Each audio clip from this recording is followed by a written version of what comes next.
છઠ્ઠો સ્કંદ, 3જો અધ્યાય. યમ અને યમદૂતોનો સંવાદ.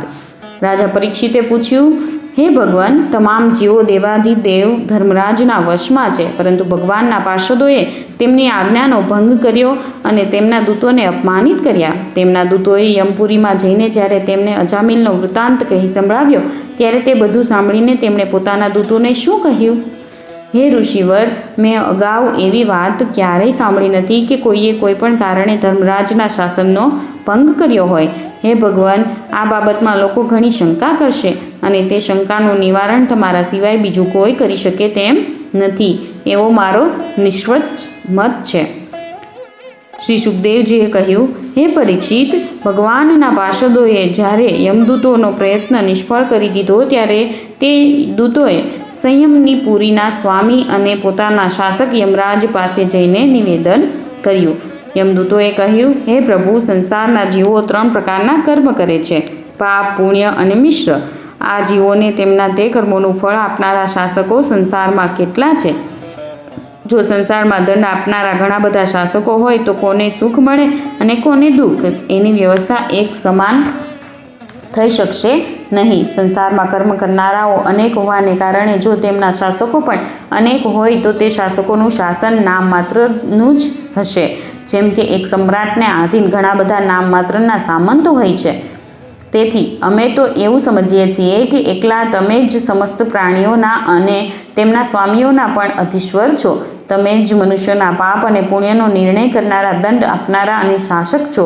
હે પ્રભુ, આજ સુધી સંસારમાં ક્યાંય પણ તમારા વડે નિર્ણિત થયેલા દંડની અવગણના થઈ નથી, પરંતુ આ સમયે આ 4 અદ્ભુત સિદ્ધોએ તમારી આજ્ઞાનું ઉલ્લંઘન કર્યું છે. હે પ્રભુ, તમારી આજ્ઞાથી અમે એક પાપીને યાતના ગૃહ તરફ લઈ જઈ રહ્યા હતા, પરંતુ આ લોકોએ જબરદસ્તીથી તમારા બંધનને કાપી નાખીને તેને છોડાવી દીધો. અમે તમારી પાસેથી આનું રહસ્ય જાણવા ઈચ્છીએ છીએ. તમે જો અમને તે સાંભળવાને પાત્ર એટલે કે અધિકારી સમજતા હો તો તે કહી સંભળાવો. હે પ્રભુ, ઘણા જ આશ્ચર્યની ઘટના બની કે આ તરફ અજામિલના મુખમાંથી નારાયણ એવો શબ્દ નીકળ્યો અને એ તરફથી તેઓ ડરો નહીં કહેતા તત્ક્ષણ ત્યાં આવી પહોંચ્યા. શ્રી સુખદેવજી કહે છે, તે દૂતોએ જ્યારે આ પ્રમાણે પ્રશ્ન કર્યો ત્યારે પ્રજાના શાસક દેવ શિરોમણી ભગવાન યમરાજે પ્રસન્ન થઈને શ્રીહરિના ચરણ કમળનું સ્મરણ કરતાં કરતાં તે દૂતોને જવાબ આપ્યો. યમરાજે કહ્યું, હે દૂતો, મારા સિવાય એક બીજા જ ચરાચર જગતના સ્વામી છે. તેમનામાં જ આ સંપૂર્ણ જગત સૂતરમાં વસ્ત્રની જેમ ઓતપ્રોત છે. તેમના જ અંશભૂત બ્રહ્મા, વિષ્ણુ અને શંકર આ જગતની ઉત્પત્તિ, સ્થિતિ અને પ્રલય કરે છે. તેમણે જ આ સમસ્ત જગતને નાથેલા બળદની જેમ પોતાને આધીન કરી રાખેલો છે. મારા પ્રિય દૂતો, જેમ ખેડૂત પોતાના બળદોને પહેલાં નાની નાની દોરડીઓથી બાંધે છે અને પછી તે દોરડીઓને એક મોટા આડા દોરડા સાથે બાંધી લે છે, તેવી જ રીતે જગદીશ્વર ભગવાને પણ બ્રાહ્મણ વગેરે વર્ણો અને બ્રહ્મચર્ય વગેરે આશ્રમોરૂપી નામની નાની નાની દોરડીઓથી બાંધીને પછી બધા નામોને વેદવાણી રૂપી મોટા દોરડામાં બાંધી રાખેલ છે. આ પ્રમાણે બધા જીવો નામ અને કર્મરૂપી બંધનમાં બંધાયેલા ભયભીત થઈને તેમને જ પોતાનું સર્વસમર્પણ કરી દે છે.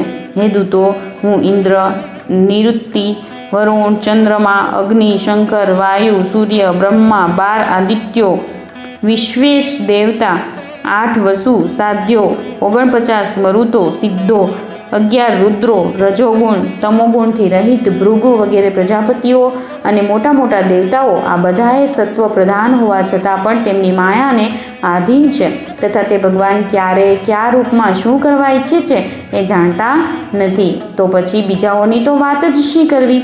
હે દૂતો, જેમ ઘડો, વસ્ત્ર વગેરે રૂપવાળા પદાર્થો પોતાના પ્રકાશક નેત્રોને જોઈ શકતા નથી, તેવી જ રીતે પોતાના સાક્ષી રૂપે અંતઃકરણમાં સ્થિત પરમાત્માને કોઈ પણ પ્રાણી ઇન્દ્રિયો, મન, પ્રાણ, હૃદય, વાણી વગેરે કોઈ પણ સાધન વડે જાણી શકતું નથી. તે પ્રભુ સૌના સ્વામી છે અને સ્વયં પરમ સ્વતંત્ર છે. એ જ માયાપતિ ભગવાન પુરુષોત્તમના દૂતો તેમના જ જેવા મનોહર રૂપ, ગુણ અને સ્વભાવથી સંપન્ન થઈને આ સંસારમાં ઘણું કરીને વિચરણ કરતા રહે છે. વિષ્ણુ ભગવાનના દેવતાઓ થકી પૂજિત અને પરમ અલૌકિક પાર્ષદોનું દર્શન અત્યંત દુર્લભ છે. તેઓ ભગવાનના ભક્તોને તેમના શત્રુઓ તરફથી, મારા તરફથી અને અગ્નિ વગેરે બધી વિપત્તિઓ તરફથી સર્વથા સુરક્ષિત રાખે છે. સ્વયં ભગવાને જ ધર્મની મર્યાદાનું નિર્માણ કર્યું છે. તેને નથી તો ઋષિઓ જાણતા કે નથી તો જાણતા દેવતાઓ કે સિદ્ધો. આવી સ્થિતિમાં તેને મનુષ્યો, વિદ્યાધરો, ચારણો, અસુરો વગેરે તો જાણી જ કેવી રીતે શકે? ભગવાન વડે નિર્માણ કરાયેલો ભાગવત ધર્મ પરમ શુદ્ધ અને અત્યંત ગોપનીય છે. તેને જાણવો એ ઘણું જ મુશ્કેલ છે. જે તેને જાણી લે છે તે ભગવાનના સ્વરૂપને પ્રાપ્ત કરી લે છે. હે દૂતો, ભાગવત ધર્મનું રહસ્ય અમે 12 જણ જ જાણીએ છીએ. એમાં છે બ્રહ્માજી, દેવર્ષિ નારદ, ભગવાન શંકર, સનત કુમાર, કપિલ મુનિ, સ્વયંભૂ મનુ, પ્રહલાદ, જનક, ભીષ્મ પિતામહ, બલિ, સુખદેવજી અને હું ધર્મરાજ. આ જગતમાં જીવો માટે સૌથી મોટું કર્તવ્ય પરમ ધર્મ બસ આ જ છે કે તેઓ નામ, કીર્તન વગેરે ઉપાયોથી ભગવાનના ચરણોમાં ભક્તિભાવ એટલે કે ભક્તિ યોગ સ્થાપિત કરે. પ્રિય દૂતો, ભગવાનના નામના ઉચ્ચારણનો મહિમા તો જુઓ. અજામિલ જેવા પાપીએ પણ એકવાર નામનું ઉચ્ચારણ કરવા માત્રથી મૃત્યુપાશમાંથી છુટકારો મેળવી લીધો. ભગવાનના ગુણ, તેમની લીલા અને તેમના નામોનું સમ્યકપણે કરેલું કીર્તન મનુષ્યોના પાપોનો સર્વથા વિનાશ કરી દે એનું કોઈ ઘણું મોટું ફળ નથી. કારણ કે અત્યંત પાપી અજામિલે મરતી વખતે ચંચળ ચિત્તથી પોતાના પુત્રનું નામ નારાયણ ઉચ્ચાર્યું અને આ નામના આભાસ માત્રથી જ તેના બધા પાપ તો ક્ષીણ થઈ જ ગયા. એ સાથે મુક્તિની પ્રાપ્તિ પણ થઈ ગઈ.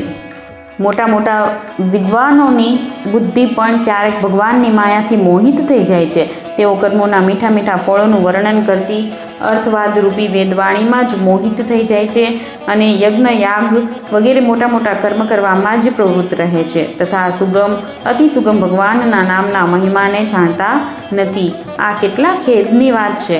હે પ્રિય દૂતો, બુદ્ધિમાન મનુષ્યો આ પ્રમાણે વિચારીને ભગવાન અનંતમાં જ પૂરેપૂરા અંતઃકરણપૂર્વક પોતાનો ભક્તિભાવ સ્થાપિત કરે છે.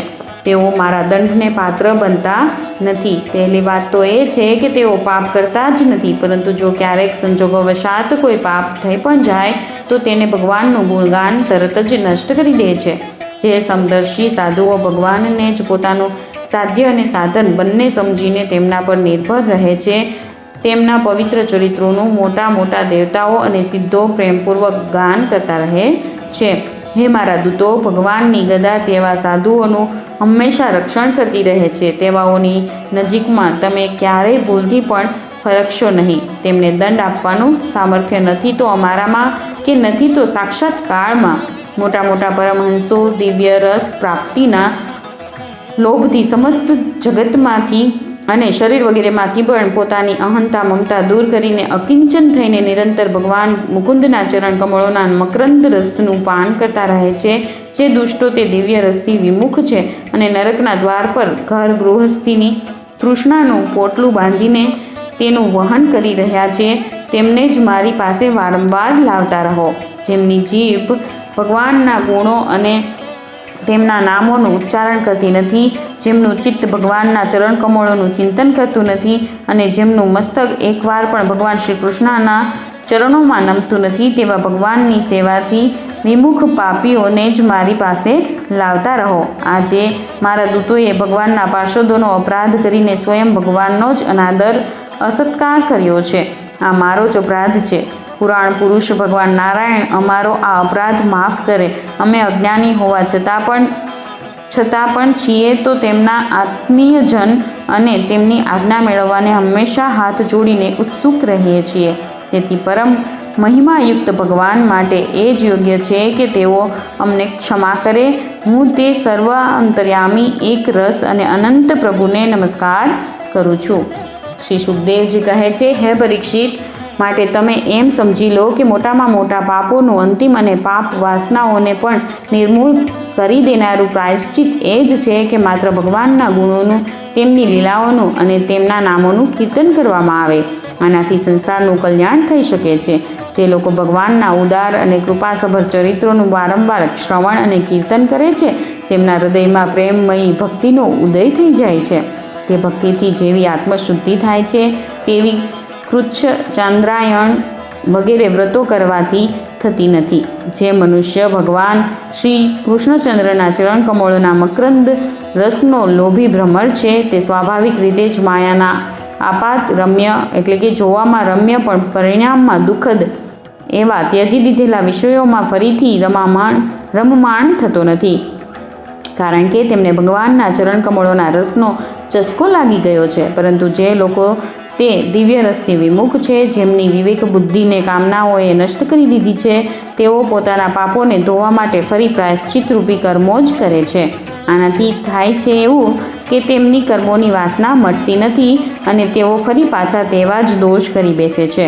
હે પરીક્ષિત, યમના દૂતોએ પોતાના સ્વામી ધર્મરાજના મુખેથી આ પ્રમાણે ભગવાનના નામ કીર્તનનો મહિમા જ્યારે સાંભળ્યો અને તેનું સ્મરણ કર્યું, ત્યારે તેમના આશ્ચર્યનો પાર રહ્યો નહીં. બસ ત્યારથી ધર્મરાજની વાતમાં વિશ્વાસ કરીને તેમને ભગવાનના ભક્તો પ્રત્યે જરા પણ શંકા રહી નહીં.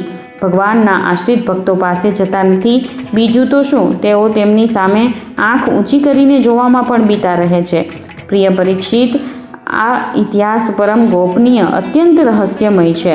મલય પર્વત પર વિરાજમાન ભગવાન અગસ્ત્યજીએ શ્રીહરિની પૂજા કરતી વખતે મને આ ઇતિહાસ સંભળાવ્યો હતો.